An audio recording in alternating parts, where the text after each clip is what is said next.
This is the basic structure of MOS inverter, which where you can see that the input is supplied to the gate part, and the source is grounded, and the drain is connected to VDD through load, and the output is taken out from the drain part.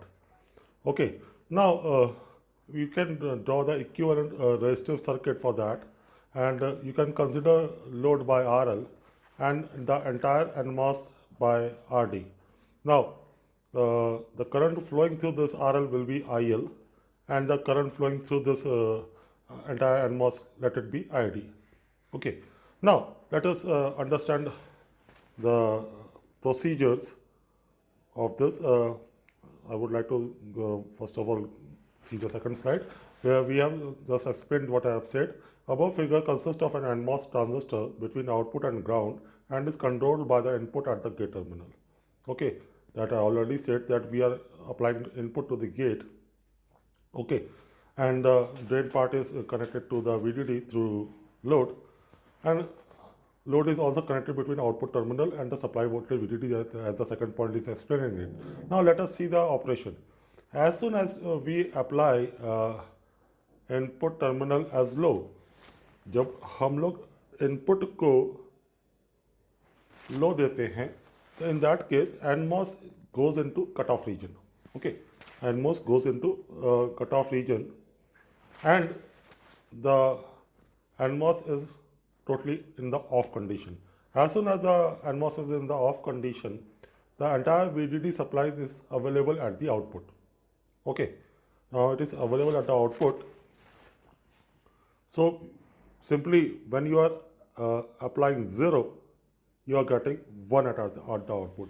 For all the practical purposes, we can say that for 0 we apply ground, and for 1 we apply VDD.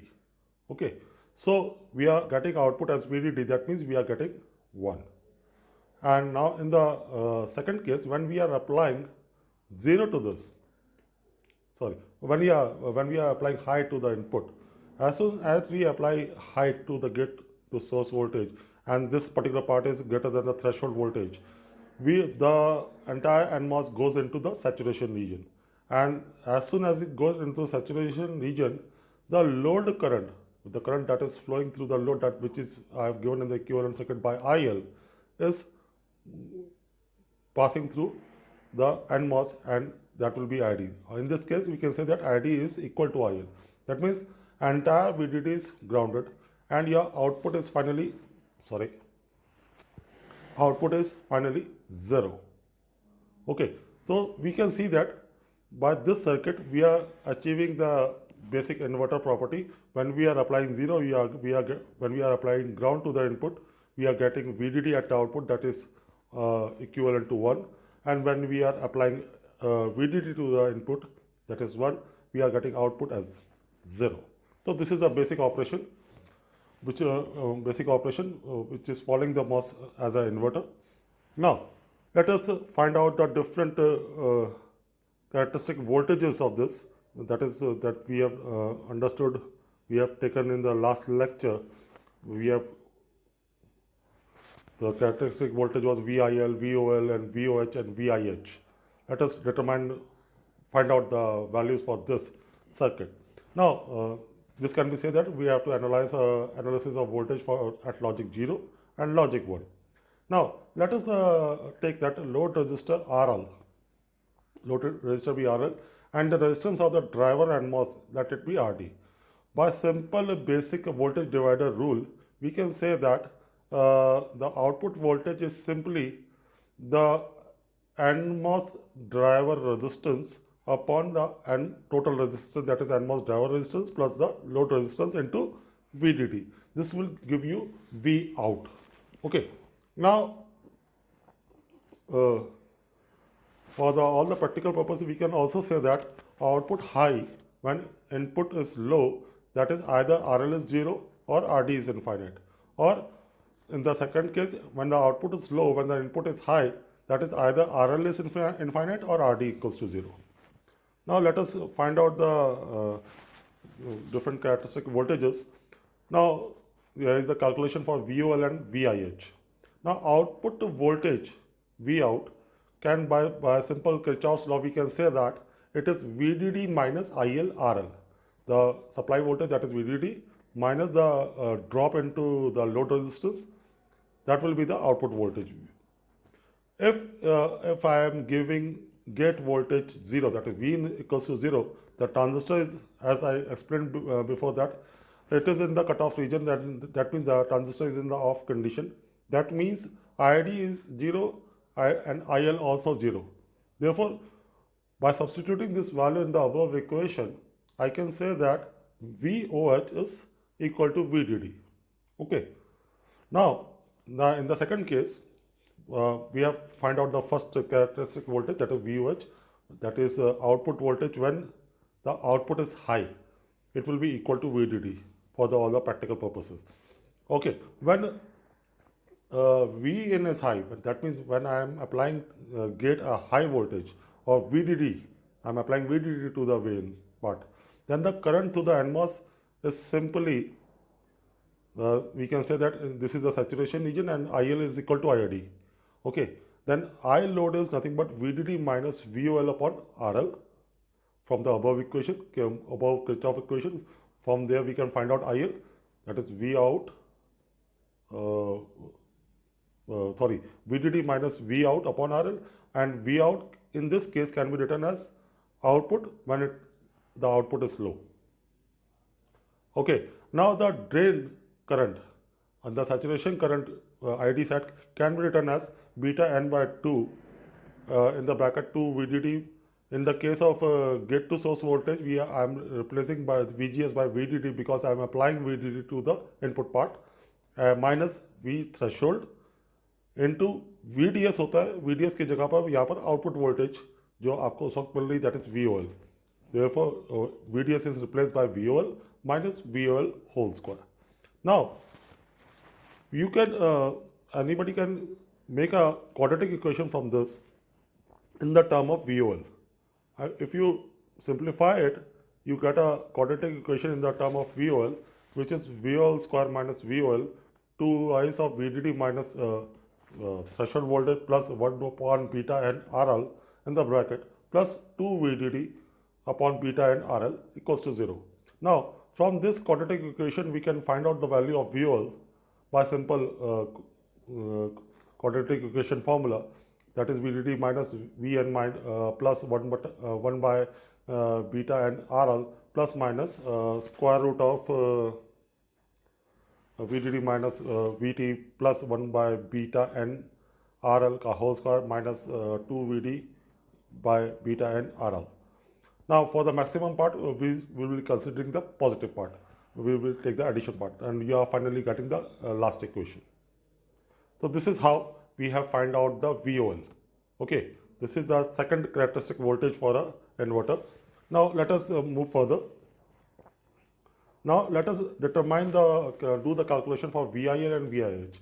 As in the previous lecture, we have seen that this VIL and VIH are on the transfer characteristic of the MOS inverter is achieved when the slope of the curve is minus 1, or you can say dV out by dV in is minus 1.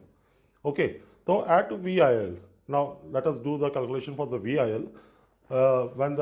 What will be the input when the output is low? Well, what will be the input voltage? That means this is the case when we are applying 1 VDD to the gate. And when you are applying VDD to the gate, NMOS gate, that means that NMOS is in the saturation region. That means we can say that VDS is greater than the gate to source voltage minus threshold voltage in the saturation region. Okay, when we are talking about this part, so we can say that ID is equal to IL. Okay, ID sat is equal to IL. So IL is nothing but VDD minus Vout upon RL, and ID sat is nothing but beta n by 2 V in minus Vt ka whole square. Now if I do the differentiation with respect to dV in with respect to input voltage. So the left hand side will be converted to minus 1 by RL dV out by dVL equals to, if we do the differentiation for the right hand side, we will be getting beta n V in minus V threshold. The square part will be cancelled out by the 2 after differentiation. Now this V in is nothing but input voltage when I am getting low. So we can say it as VIL, and if I am putting this VIL, that means the dV out by dV in should be minus 1. If I put this minus 1 over here, then the equation comes out to be 1 by RL equals to beta n VIL minus V threshold. From this, I can determine the equation for VIL, which is V threshold plus 1 upon beta n RL. So this is the third voltage characteristics, okay, characteristic voltage VIL. Now similarly, we can move for VIH. Okay, for VIH, when the output is high and I'm applying ground to the input part, we will consider the drain current in this for linear region. Now for the linear region, we know that it is given by beta n V in minus V threshold, because V in is nothing but the gate to source voltage, and output V out is nothing but drain to source voltage. So in place of VDS and VGS, I am substituting respectively V out and V in, and the expression is beta n V in minus V threshold in the bracket multiplied by V out minus 1 by 2 V out square. Now if I again doing the same procedure as in the case of VIL, I will just differentiate with respect to V in. You will be getting minus 1 by RL dV out upon dV in equals to beta n VIN minus V threshold, that is dV out by dV in plus, I am using the chain rule. I am differentiating one part, making other constant, and second time I am taking V out and differentiating V in. So the expression is in front of you, minus V out, and for the last expression it will be, if you differentiate with respect to V in, you will be getting twice of V out. So 2 will be cancelled out with 1 by 2, and you will finally getting V out dV out by dV in. Now again, if I substitute V in as VIH, if I consider it as a VIH, in that case dV out by dV in is minus 1. Substituting this 2 part in this equation, then this equation reduces to 1 by RL equals to beta L in the bracket minus VIH minus VT in the bracket plus V out plus V out. From this we can derive VIH, which is equals to twice of V out plus V threshold minus 1 by beta n RL. Now this is the equation for VIH, the last characteristic voltage. Now you can also put V out over here by deriving the equation for V out. V out can be simply taking VIN as a VIH. V out can be determined as VDD minus V out upon RL is equal to beta, and 2 V out minus beta n RL, V out minus half of V out square. Now from this equation we can come out the V out to be under root 2 by 3 VDD by beta n RL by simple doing the calculations as shown in the presentation. Now putting this V out in the above equation, the final expressions come to be VIH, which is square root of 8 by 3 VDD upon Bn RL plus Vt minus 1 by beta n RL. So this is the final expression if you consider the V out equation over here. So in this way we can determine all the characteristic voltages of this resistive load MOS inverter. Now let us apply this to a simple numerical over here. We have to calculate the critical voltages. Okay, the critical voltages or characteristic voltages are the same thing. Calculate the critical voltage at the noise margin of the resistive load inverter using the following information, where VDD is given to you as 5 volt, load resistance is 100 kilo ohm, beta n is 50 microampere per volt square, and threshold voltage is 0.5 volt. Now applying the above formula, we see that we directly find out VOH is equal to VDD as we have derived before, that is 5 volt. Okay. Now VOL simply by the above relationship which we have derived just as putting the all the values which are given in the questions, it's simply substituting the values in the expression, and we can find VOL as to be 0.22 volt. You can see that it is nothing but just putting the values which are given in the question into the formula. So you are getting 0.22 volt. Similarly, we can find VIL, which is V threshold plus 1 by beta n RL. Threshold is given as 0.5 in the question. Beta n is given as 50 into 10 to the power minus 6. Load resistance is 100 into 10 to the power minus 3. From there, we can say that 0.5 plus 0.2 is equal to 0.7. And finally, we can find out VIH, which is again by the formula is under root 8 by 3 VDD upon beta n RL plus threshold minus 1 by beta n RL. I am simply putting the values 8 by 3, VDD is 5, beta n is 50 into 10 to the power minus 6, RL is 100 into 10 to the power 3. And threshold voltage is 0.5 minus again beta n and RL values are there, and you are finally getting the VIH as 1.33 volt. Now, as I got all the critical voltages, now I can find out the noise margin. Noise margin for low part, we say simply it is, as we have seen in the previous lecture, that noise margin for the low is nothing but VIL minus VOL. Okay, so VIL is 0.7 volt as above, and VIL was determined in the previous slide as 0.22. Taking the difference, you will be getting 0.48 volt. Similarly, the noise margin for the high part is VOH minus VIH. Okay, VOH as in the we know that it is equal to VDD, that is 5 volt, and VIH is in the front of you, which we have calculated as 1.33 volt. You will be getting 3.67 volt. So in this way, we have found out the noise margin. So this was one of the basic resistive load inverter which we have seen. For this lecture, it is complete. Okay, goodbye.